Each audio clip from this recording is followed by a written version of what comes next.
La plática, como les comenté, va a ser México 1856, la primera emisión de estampillas mexicanas, y vamos a situarnos primero en el marco histórico que tenía el país en aquella época, ¿no?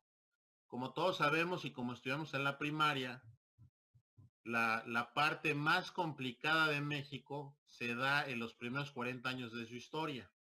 ¿Por qué? Porque veníamos saliendo primero de la Guerra de Independencia, que nos costó mucho tiempo, mucha sangre y mucha turbulencia, tanto política como militar, ¿sí? Más adelante tenemos las intervenciones, dos de los Estados Unidos, ¿sí? Esto nos conlleva la mitad de la pérdida del territorio nacional, ¿sí? Aquí lo vamos a ir viendo gráficamente, ¿sí? Y México en esos años, en 1856, tenía un sentimiento. Tenemos que situarnos muy bien, trasladarnos a esa parte, digamos, de la historia del país, en donde había un sentimiento como de rebeldía y al mismo tiempo había un sentimiento encontrado entre dos bandos que se llamaban los liberales y los conservadores, ¿no? Los liberales, como todos sabemos, liderados por Juárez, y por otro lado teníamos a los conservadores, que en ese momento estaba el presidente Santana, como líder, digamos, del Partido Conservador. ¿Sí? Tenían ideales totalmente opuestos, unos querían el progreso de México, otros querían mantenerlo como hasta ese momento se había llevado, digamos, la parte económica y la vida social del país. ¿Sí? Más adelante pues, tenemos la intervención norteamericana, en donde perdemos más de la mitad del territorio mexicano. ¿Sí? Esa sensación que tiene el país, digamos, que hace que empiecen las revueltas muy fuertes, ¿sí? Porque no se entendía el por qué México había perdido su territorio, ¿no? Nacional, digo, poniéndonos nosotros en el plano, pues podemos darle muchas justificaciones históricas, pero la realidad es de que se perdió ese territorio y el sentimiento pues era totalmente negativo, ¿no? Para la época. ¿Qué buscaba digamos, el presidente Santana?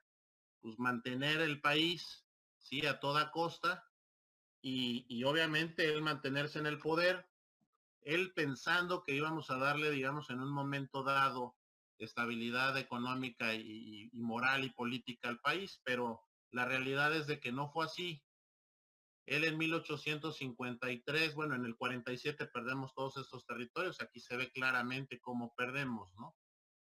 Más de la mitad del territorio nacional. Esto pues, es muy importante porque pues, lo que se perdió de recursos y lo que se perdió de historia y lo que se perdió, digamos, de población, toda esta zona del país, pero sobre todo básicamente los recursos que se perdieron fueron los que más le dolieron, digamos, al centro, ¿no? Del país, al gobierno y a la gente, ¿no? Tenían ese sentimiento encontrado en aquella época, ¿no? En 1853, en un acto desesperado por obtener fondos y por mantener el poder seguir financiando la guerra, el presidente Santana pues vende la Mesilla, vende esa parte que conocemos como la Mesilla, que se encuentra en Arizona, por una cantidad de unos millones de dólares, y con eso él intentó financiar la guerra. La realidad es de que no le sirvió de nada, ¿sí? Porque al final sale huyendo en 1855, sale huyendo y exiliado a Colombia, en el cual estuvo allá en una población muy metida en la parte, digamos, de la parte caribeña de Colombia, y estuvo allá por muchos años hasta que regresó un poco más adelante, ¿no? Para tratar de recuperar el poder. Sí, pero digamos aquí ya la gente pues, estaba enardecida porque ya era la segunda vez que perdíamos su territorio a alta escala, ¿no? Territorio nacional. Él en un momento, digamos, de tratar de forzar la permanencia en el poder, emite una serie de decretos y de leyes, ¿no? Lo cual pues, generaba un retroceso para la historia y para la parte pública de México. ¿Sí? Una de las leyes más importantes fue la ley de Lares, que la conocemos también como la ley de imprenta, en la cual fue una medida muy represiva a los medios de comunicación, los obligaba, digamos, a no hablar mal de la iglesia, a no hablar mal del gobierno, un control total de las publicaciones, ¿sí? Y además, pues para poderlos controlar les hacía pagar una cuota muy, muy alta para aquella época, que estábamos hablando de 6,000 pesos. En una lucha desesperada también por enaltecer, digamos, el sentimiento nacional, se hace la convocatoria para el himno en 1851 y sale en 1854 el himno nacional que hoy conocemos, ¿sí? Escrito por Jaime Nuno, ¿no? Y Francisco González Bocanegra. No sabemos, no le funcionó a Santana su plan, a la venta de la mesilla, pues todos los recursos se le fueron en gastos de guerra, ¿sí? No pudo controlar, digamos, a los liberales y tuvo que ceder el poder. De hecho, fue un militar que asume el poder después de Santana, pero por prácticamente unos días. Y luego pasa a ser el presidente interino, don Ignacio Comonfort, que fue él prácticamente el líder que lo derrota y hace que salga exiliado hacia Colombia, ¿no? Y toma el poder Ignacio Comonfort como presidente interino en 1855. ¿Qué pasa con don Ignacio Comonfort? Bueno, él era un hombre de ideas frescas, ¿sí? De ideas renovadas. Tenía mucha influencia europea, tanto por parte de su familia como por parte de los viajes que había hecho. Él asumió varios cargos en la vida pública y es muy importante aclarar y puntualizar esta situación de Ignacio Comonfort. ¿Por qué? Porque a pesar de haber sido un presidente que duró poco en el poder, traía ideas renovadas, ¿no? Ideas muy modernistas, ideas traídas de las potencias tanto europeas como de Norteamérica.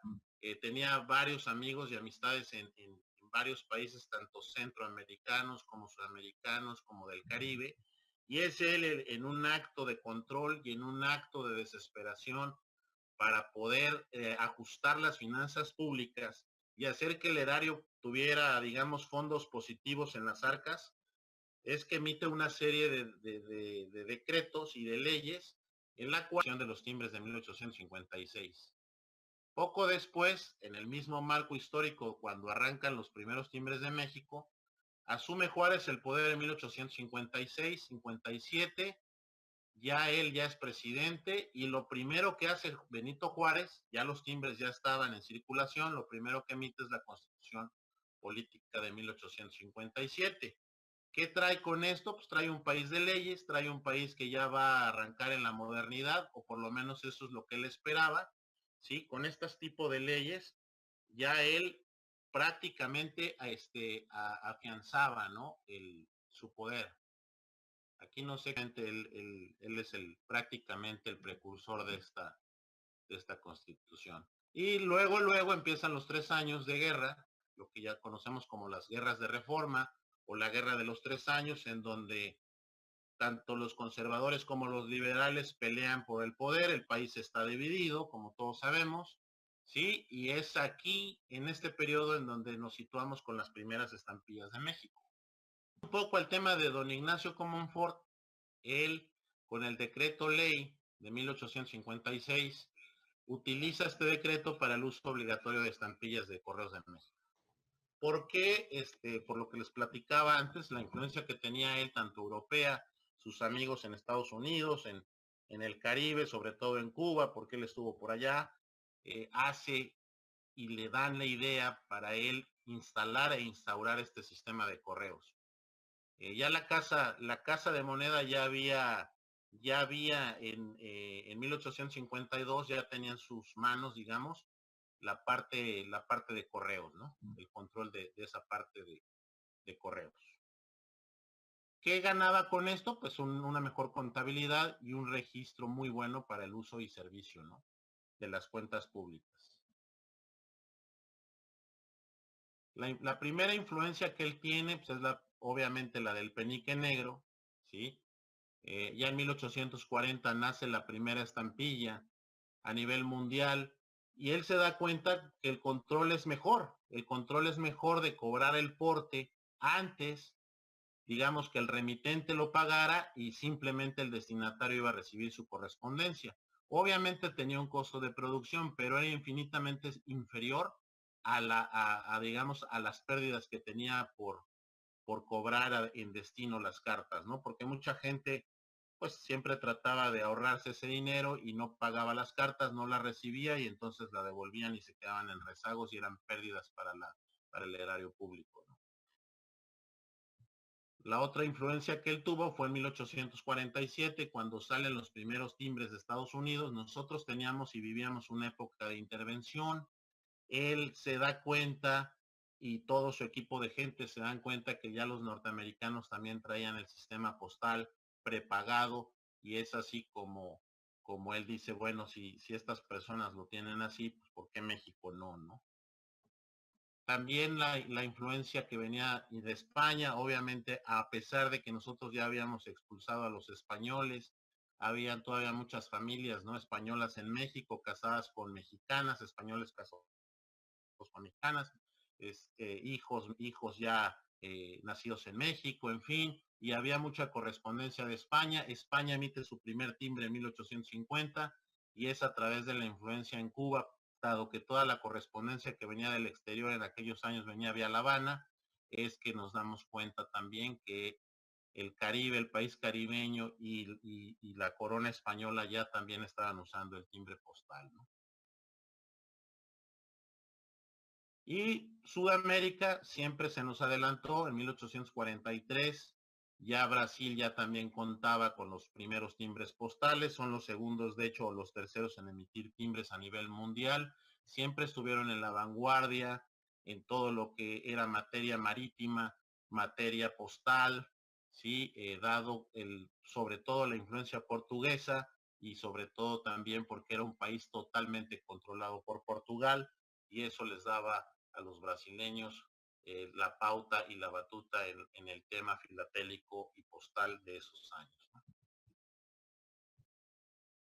Y es así como en México se emite el 1 de agosto de 1856, después del decreto que se promulgara por el presidente Ignacio Comonfort, se emite y sale a la circulación el 1 de agosto la primera estampilla mexicana, que bueno, que de hecho es una serie que ya vamos a ver y sale en este año, ¿no?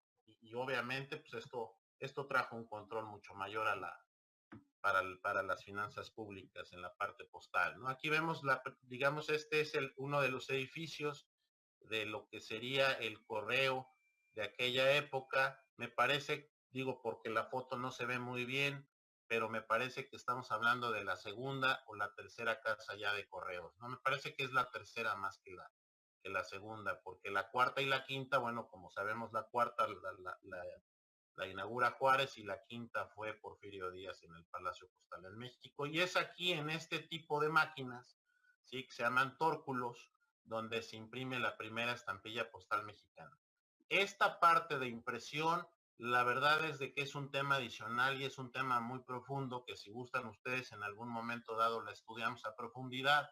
Con muchísimo gusto les explico cómo se imprimía, aunque estoy seguro que ya la mayoría de ustedes ya sabe cómo se imprimían los primeros timbres postales de México, pero la verdad es que es un tema interesantísimo.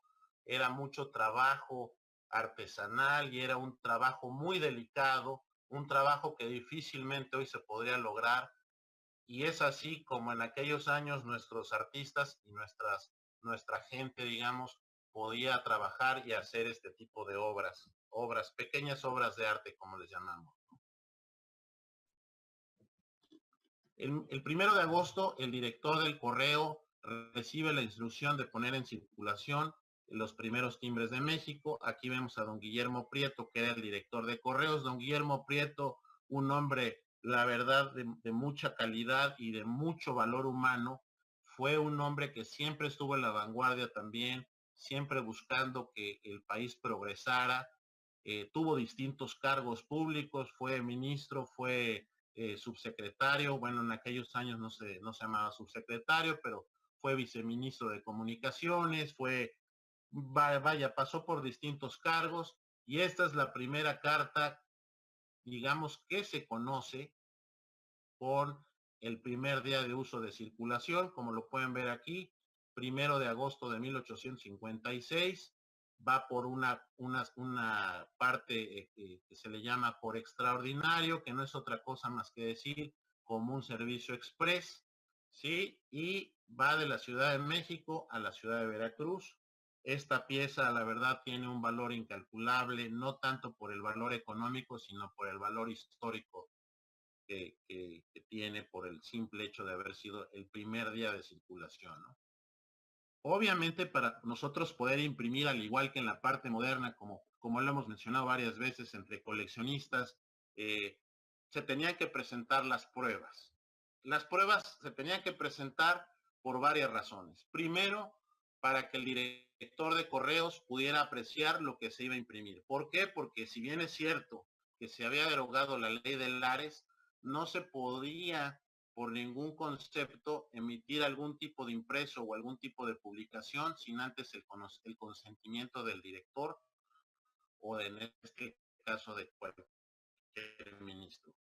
No creo que estas pruebas hayan llegado al presidente Comonfort, pero sí estoy seguro y convencido que su misión se llamaba José Villegas.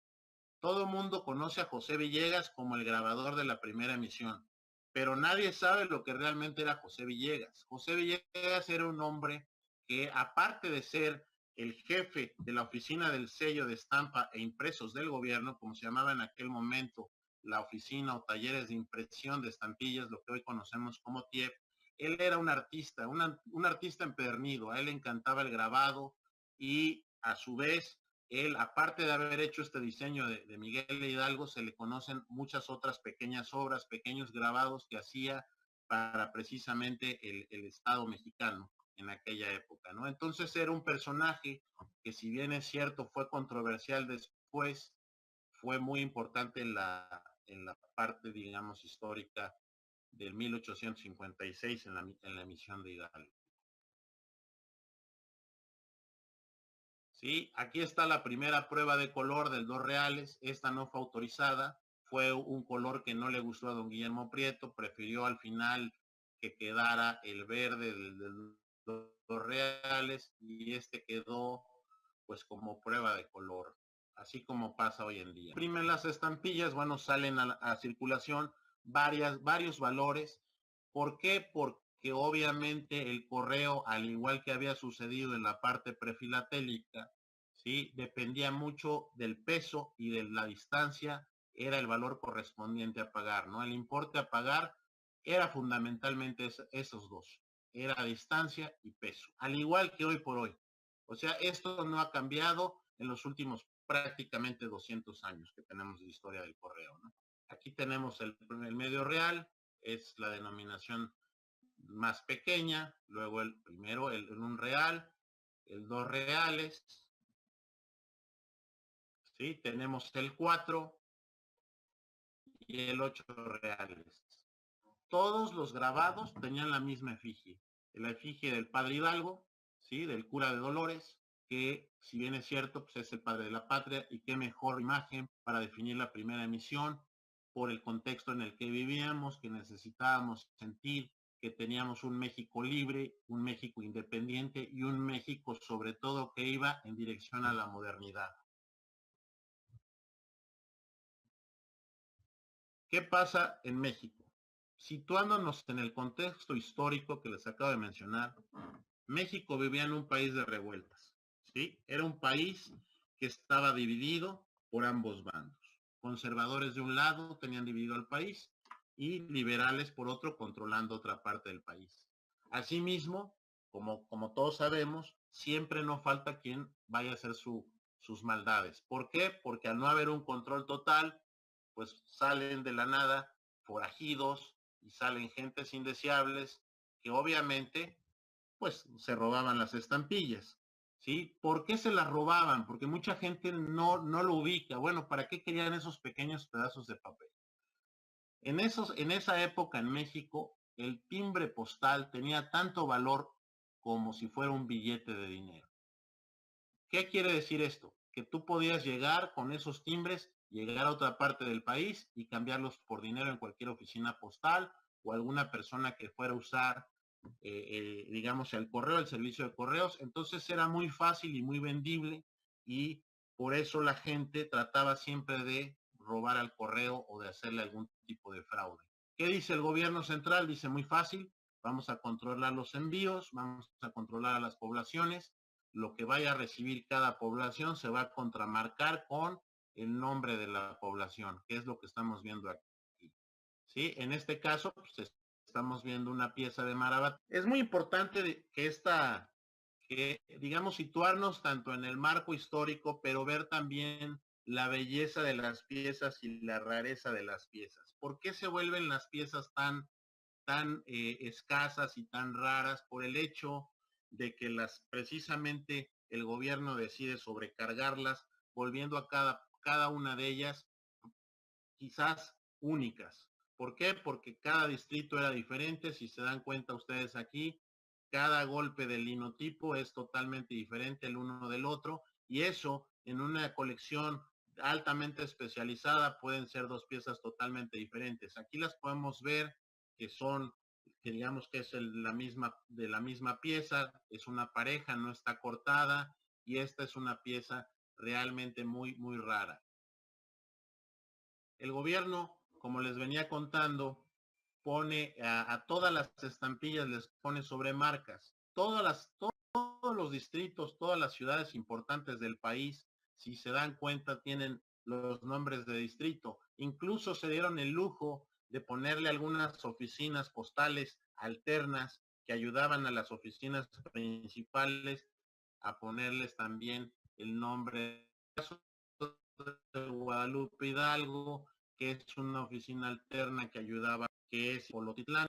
Se da por la situación que teníamos guerras, en la cual los envíos directos que se hacían a la ciudad de Querétaro se los robaban o se perdían en el camino, y estas oficinas se quedaban sin estampillas y les mandaba a la oficina central un envío directo a estas estampillas. Son muy importantes, muy escasas y al final de la historia muy buscadas por los filatelistas.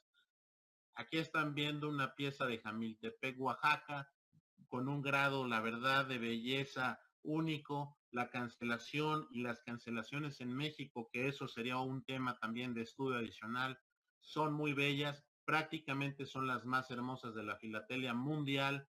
Nos siguen algunos países, pero están muy atrás en cuanto a belleza, en cuanto a ornamentos y en cuanto al detalle de cada cancelación.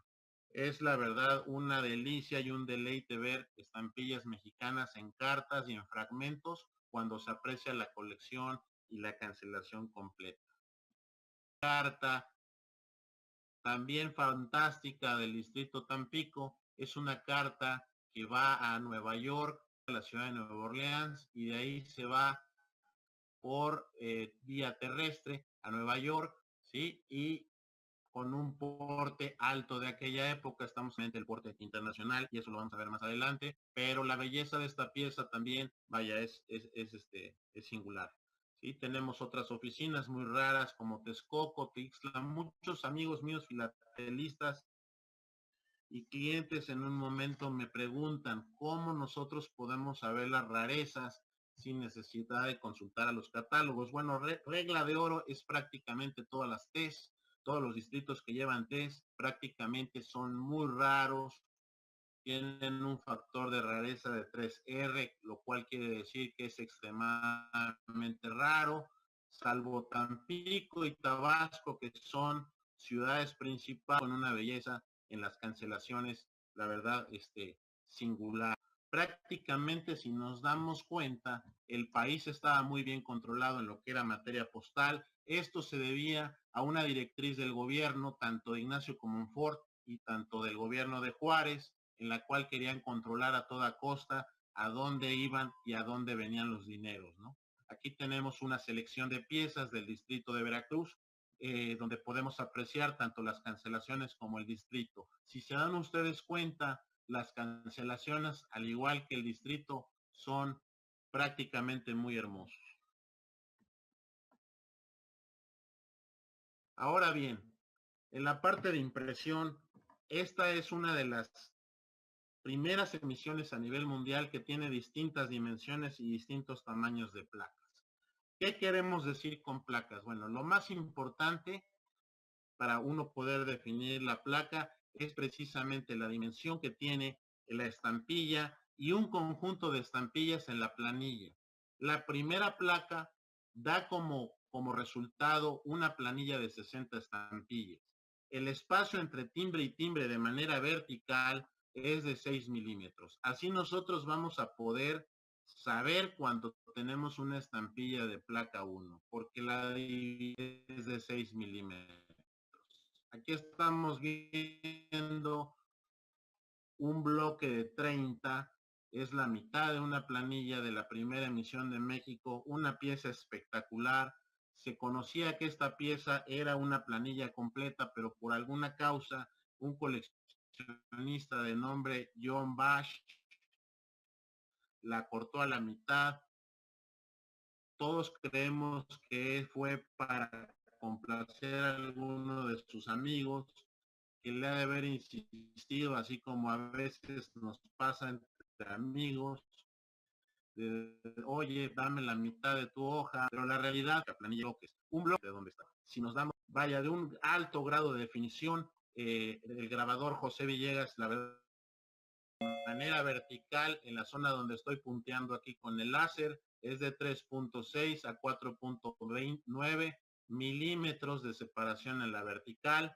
¿Sí? Aquí lo podemos apreciar en este bloque de 4. Esta también es una pieza increíble en el tema nuestro de filatelia. ¿Sí? Fue del distrito Pachuca, de una población que se llamaba o que se llama actualmente Atotó. La placa 3, ¿qué sucede? Como todo y como siempre nos pasa, queremos eficientar las cosas, queremos bajar los costos de producción. ¿Y qué le dicen a José Villegas? Le dicen, ¿sabes qué? Necesité, la gente y la población no está utilizando el correo a la velocidad y a la manera que nosotros necesitamos, y el costo es muy alto, por lo cual necesitamos que eficientices eso. ¿Qué hacen los grabadores mexicanos a cargo de Villegas?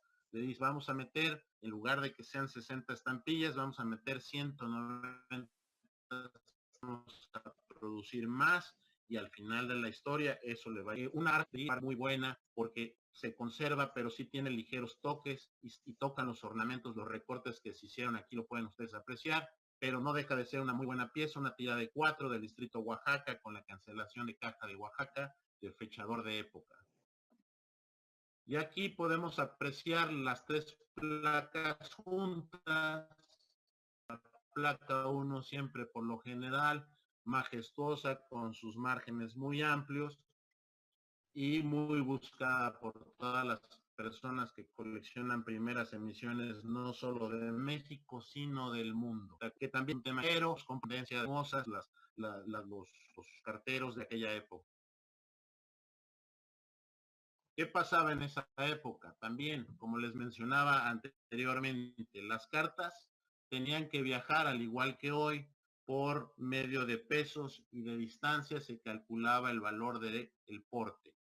En la primera tarifa, dice el gobierno, vamos a reducir las tarifas con las tarifas que ya veníamos manejando anteriormente en la prefilatelia mexicana, sobre todo, vamos a reducirlas, vamos a hacer que la gente mande más correspondencia, que se animen más, ¿sí? Pero no les funciona, y la primera tarifa de 1 de agosto, aquí podemos ver la tarifa como era tal, gracias a un amigo que me la mandó, porque yo no la tengo en la colección, pero aquí se puede apreciar la tarifa, la primera tarifa de México, muy importante porque es la que marca la pauta hasta el día de hoy de todo lo que es la correspondencia, ¿no? Tenemos que una distancia de menor a 30 leguas pagaba medio real. ¿Cuánto es una legua? Bueno, una legua son 4.8 kilómetros para que nos demos una idea, ¿sí? Entonces, las cartas que iban menores a 30 leguas o 480 kilómetros más o menos, pagaban medio real. Las distancias mayores a 30 leguas pagaban por lo general un 50% más, y así sucesivamente, tanto en peso como en distancia, como lo pueden ver aquí. La media onza, 1 real, y la 1 onza, 2 reales. Las cartas de la primera tarifa son extremadamente raras, muy buscadas, con coeficientes de rareza más altos que las tarifas que las cartas de las tarifas 2 y las que siguen. Carta con el medio real que va de la Ciudad de México a la Ciudad de Puebla, espectacular en todos los sentidos. Esta es una pieza con un medio real, con márgenes muy amplios, con la placa 1 se ve a clara luz y a toda legua que es una carta de primera tarifa y quizás uno de los usos más tempranos del medio real. La otra que ya vieron ustedes es la de un real, que fue la del primer día, es una joya en todo su esplendor, ¿no? Y aquí tenemos la segunda tarifa, que es la del 15 de diciembre de 1856. El gobierno se da cuenta que está perdiendo dinero, ¿sí? Es una situación que le molesta muchísimo al erario público. No quieren quitar el timbre porque eso en un momento dado causaría una denotación mayor para el país, digamos, para la presidencia. Juárez no quiere eso tampoco y lo manifiesta en 1857 cuando asume el poder.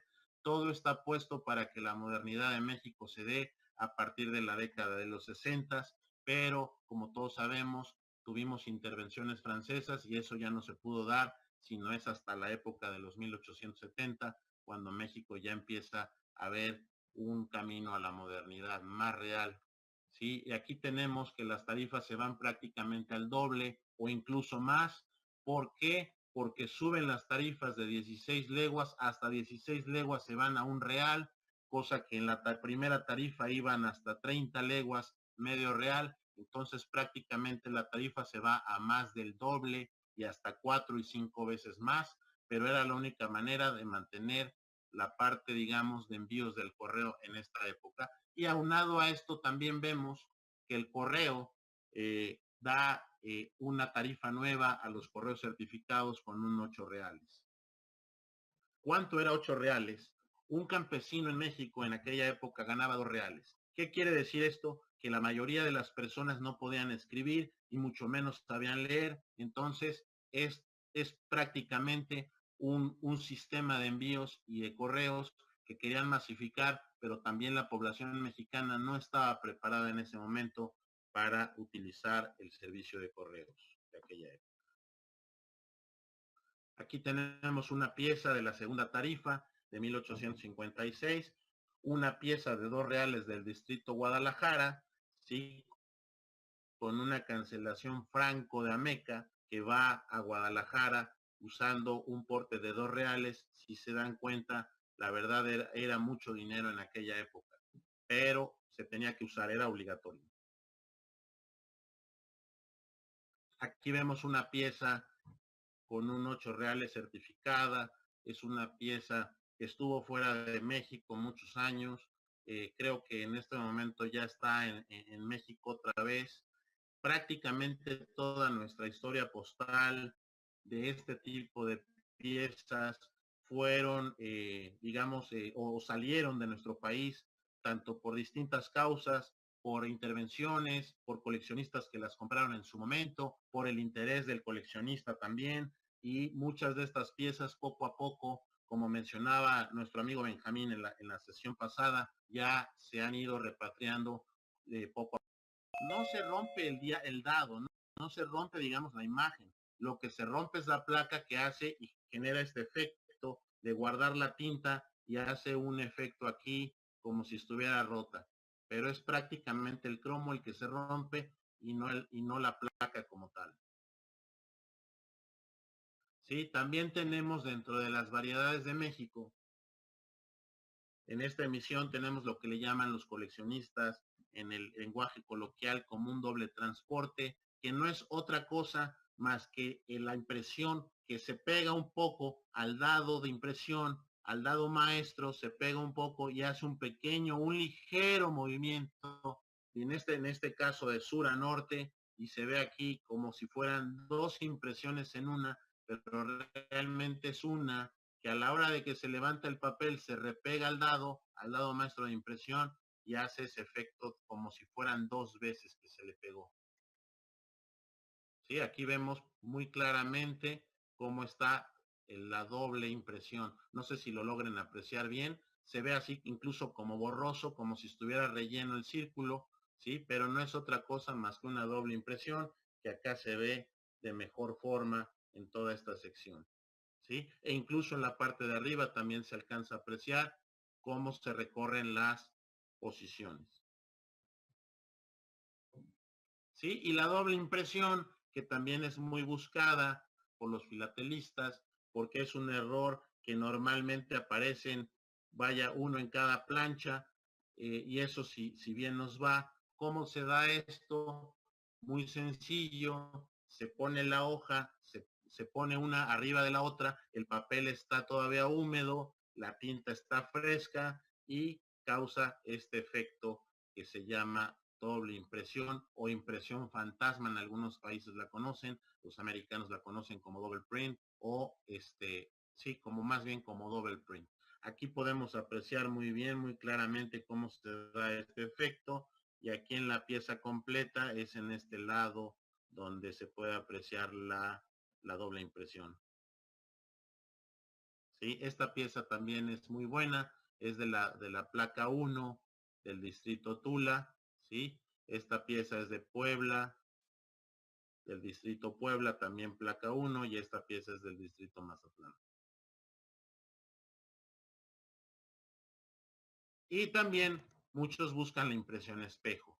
¿Cómo se da esto? Se da por dos razones. Existen dos tipos de impresión espejo. La primera, que es la menos notoria, es como lo mencionaba antes, ¿sí? Es el papel que se pega uno encima de otro cuando se hace la posta del correo, ¿sí? La posta de la planilla, se repintan en la parte de atrás y da ese pequeño efecto. Aquí se puede apreciar que tiene una impresión espejo. Hay otra que es la otra impresión espejo, que se da sobre todo en la emisión de 1861, en la emisión que sigue, se da porque no le gustan a los artesanos en aquella época, a los grabadores, y la imprimen por el lado de atrás, creando la otra impresión espejo. ¿Sí? Y esto, que es el papel plegado, también es muy buscado por los coleccionistas, sobre todo altamente especializados, ¿verdad? Aquí se da este efecto como una línea blanca, pero no es otra cosa más que un doblez. El papel por alguna causa se atora, ¿sí? Se dobla, genera una ligera pleca, y esa ligera pleca no imprime el total, digamos, de la efigie, no imprime el total de la imagen, y a la hora que se estira el papel se hace ese efecto y queda así. Aquí lo podemos apreciar muy bien.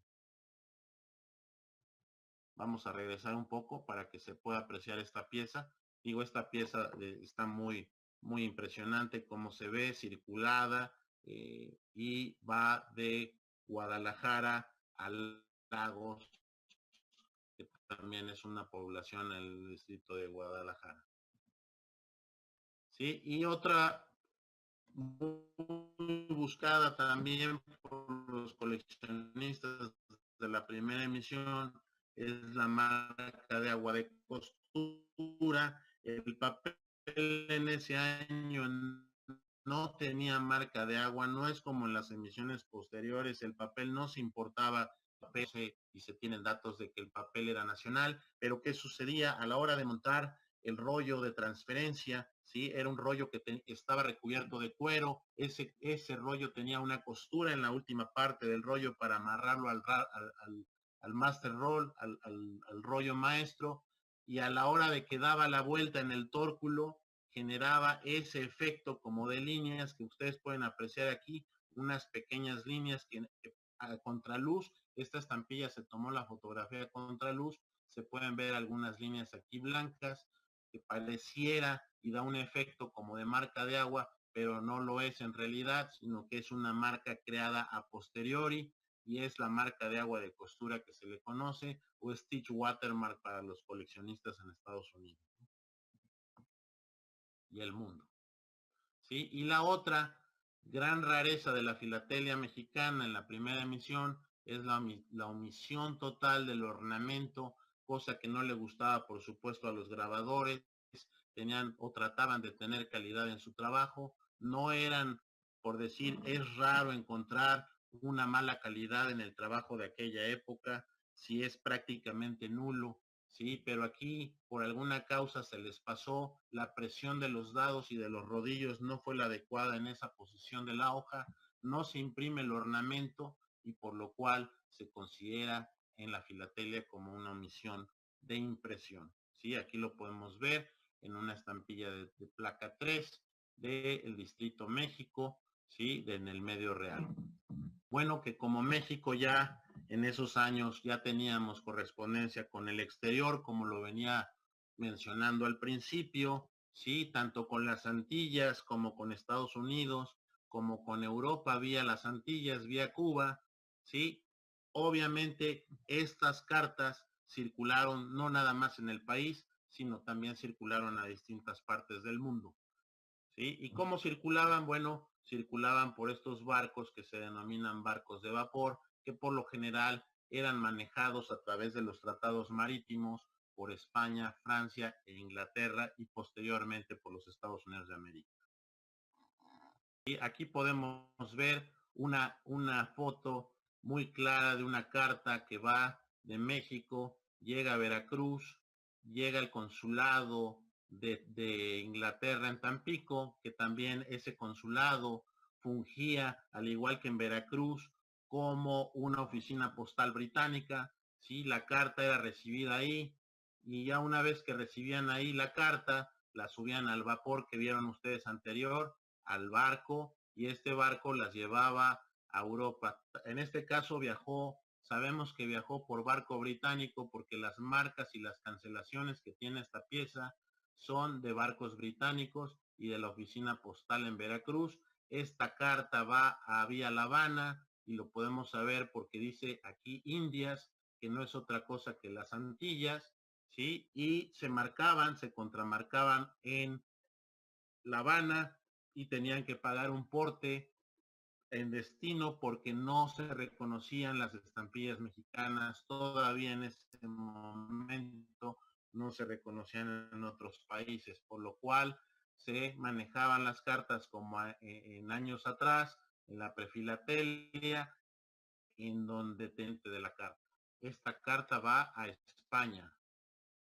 Tenemos otra con, prácticamente estamos viendo aquí un 2 reales, ¿sí? Un 2 reales que viaja a la ciudad de Londres, pero que al llegar a Inglaterra no le reconocen el porte tampoco de estos 2 reales, ni siquiera sabían que existían esas estampillas en Inglaterra, las vieron y dijeron, bueno, pues está muy bien, pero tiene que pagar el destinatario su penique para poder recibir esa carta, si no, no se la vamos a entregar. Y bueno, aquí lo podemos ver claramente con esta pieza. Coleccionistas en esta emisión. ¿Por qué? Porque es una emisión, muchos casos de la dificultad que ha tenido la filatelia mexicana desde el principio.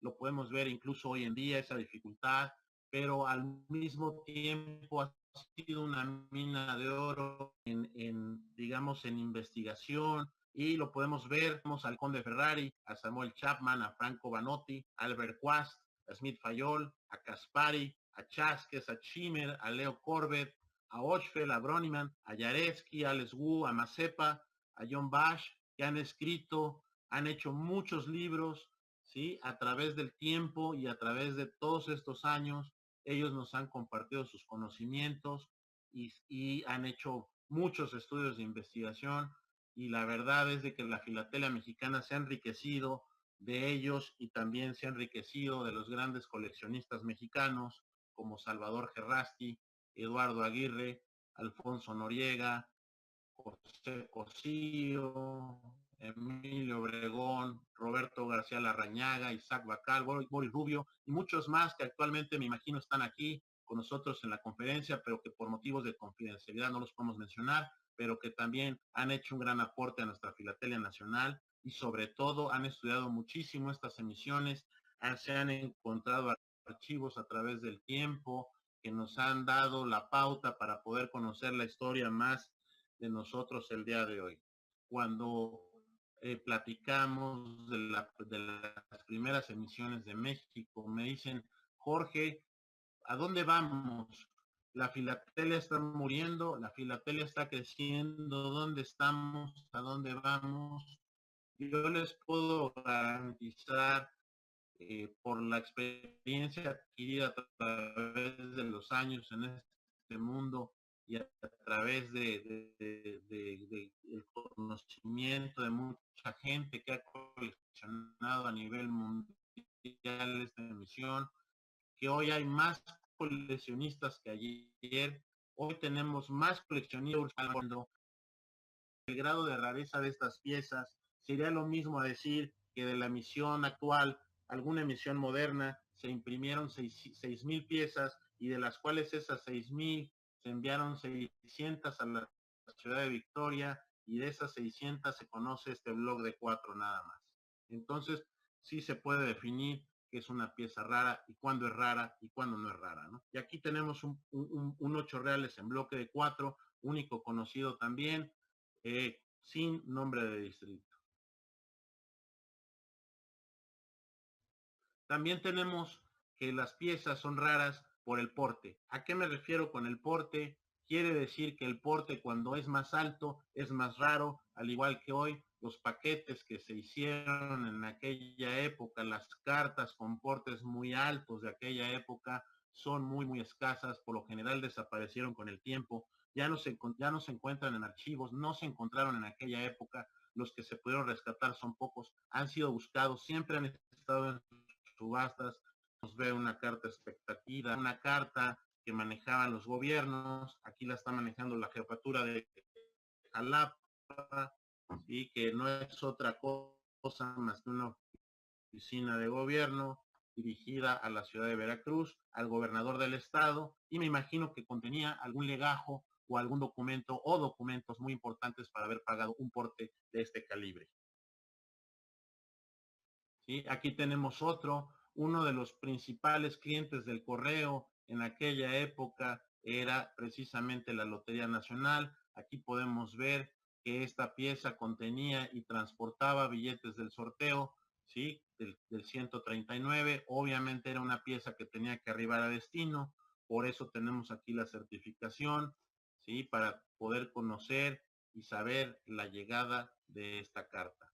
Y aquí tenemos la cancelación que era autorizada del correo en aquella época para la Lotería Nacional con un porte de 8, 4 y 2 reales. Es un porte muy alto también para la época, es uno de los más altos conocidos, ¿sí? Quizás existan esta carta será la única conocida, existen otras por supuesto de billetes de sorteo de la lotería, pero igual siempre vamos a ver portes muy altos.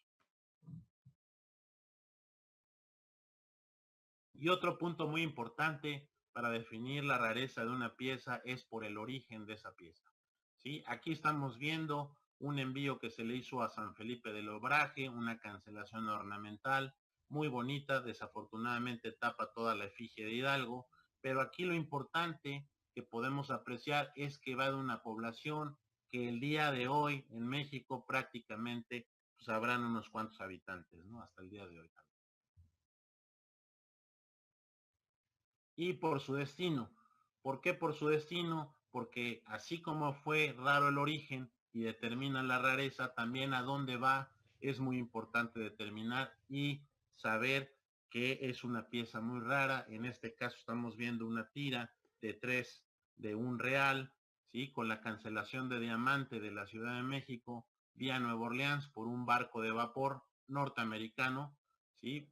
Que llega a Prusia. Y con esto doy por terminada la presentación del día de hoy.